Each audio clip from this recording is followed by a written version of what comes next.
And this next fight, this is going to be a fun one. Gunnar Nelson versus Bryan Barberena. Two guys that have been in the UFC for a long time that put on some bangers, and now we're going to see them matched up against each other.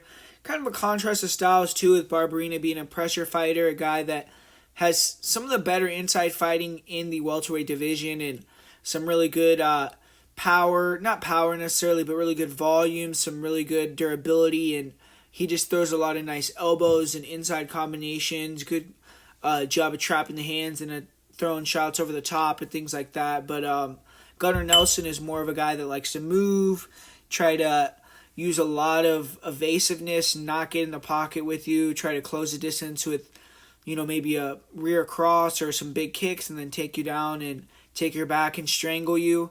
And Bryan Barberena, he's been fighting quite a bit frequently, and he's been fighting a lot of good guys recently, a lot of legends. He's coming off a loss to Rafael dos Anjos, but before that, he beat Matt Brown. He beat Robbie Lawler.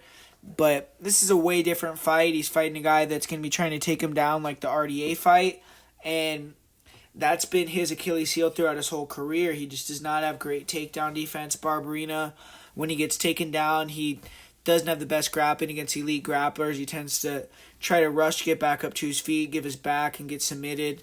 He has been able to out-grapple some low-level grapplers like Sage Northcutt back in the day and some other guys, but with Gunnar, that's obviously not going to be an option, and Barberena doesn't have that range striking, so he has to get on the inside and get in that danger zone for a grappler to take him down, and it kind of really makes his style tough to deal with, or it's tough to win against a wrestler. Like we even saw a low-level wrestler like Jason Wick get the victory over Barberena, and Gunnar Nelson is a guy that's going to take minimal risk.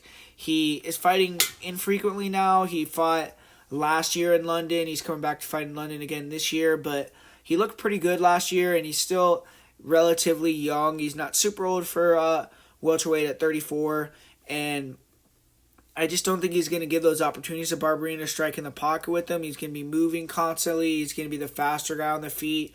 He's going to probably be able to time the takedown, get the takedowns pretty easily.